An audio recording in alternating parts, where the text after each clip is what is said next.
Trump turned the Democratic Party into a pitiless machine.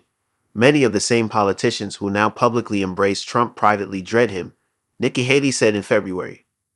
They know what a disaster he's been and will continue to be for our party. But just too afraid to say it out loud. Well, I'm not afraid to say the hard truth out loud. I feel no need to kiss the ring. Yet there Haley was at the Republican National Convention in Milwaukee, kissing the ring.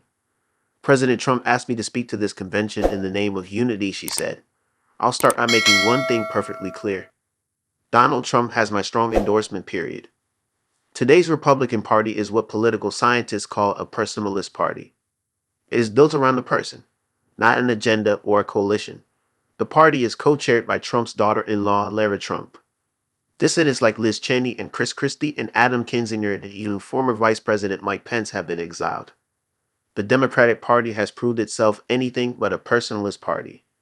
Its convention this week will reflect a historic collective act, the party's mobilization to persuade its leader, Joe Biden, to step aside.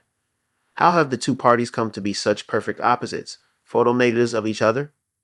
One reason predates Trump. The other reason is Trump. There is a contradiction at the heart of the Republican Party that does not exist at the heart of the Democratic Party. Democrats are united in their belief that the government can and should act on behalf of the public. To be on the party's far left is to believe the government should do much more. To be among its moderates is to believe it should do somewhat more. But all of the people elected as Democrats, from Representative Alexandria Ocasio-Cortez to Senator Joe Manchin, are there for the same reason: to use the power of the government to pursue their vision of the good. The divides are real and often bitter, but there is always room for negotiation because there is a fundamental commonality of purpose. The modern Republican Party, by contrast, is built upon a loathing of the government. Some of its members want to see the government shrunk and hamstrung. This is the old ethos, best described by Grover Norquist, the anti-tax activist who famously said, "I don't want to abolish government. I simply want to reduce it to the size where I can drag it into the bathroom and drown it in the bathtub." The Trumpist faction is more focused on purging government institutions of the disloyal. I think that what Trump should do, like if I was giving him one piece of advice, fire every single middle-level bureaucrat, every civil servant in the administrative state, G.D. Vance said in a 2021 podcast interview. Replace them with our people and with the courts, because you will get taken to court. And when the courts stop you, stand before the country like Andrew Jackson did and say, "The Chief Justice has made his ruling. Now let him enforce it." Either way, to become part of the government as it exists now, to be engaged in the day-to-day process of governing, is to open yourself to suspicion and potentially mark yourself for a later purge.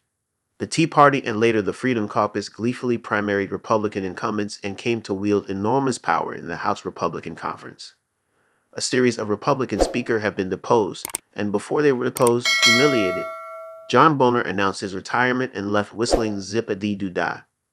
It took 15 ballots for Kevin McCarthy to be elected Speaker, and he was ousted by Republican hardliners less than a year later. I can't tell you which Republican told me this. Representative Adam Smith, the top Democrat on the House Armed Services Committee, told me, but a Republican who I work very closely with has always said, "Adam, I'll trade you our nuts for your nuts." And I've always said, "No deal." I don't think we actually have nuts in Congress in that sense, Smith added. I've worked with every single member of the squad on the National Defense Authorization Act. I know they're not going to vote for it, but they offer ideas. For the Republicans, if government is trying to do something, they want to try and stop it, just reflexively. It is something that's bred into the Republican Party that makes it hard to maintain an organization that is supposed to be functioning in government.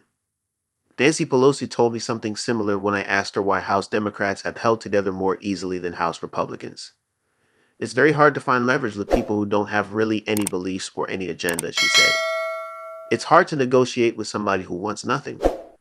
Democrats have their own ideological tensions. But Trump's victory turned Democrats into a ruthlessly pragmatic party. It was that pragmatism that led them to ultimately nominate Joe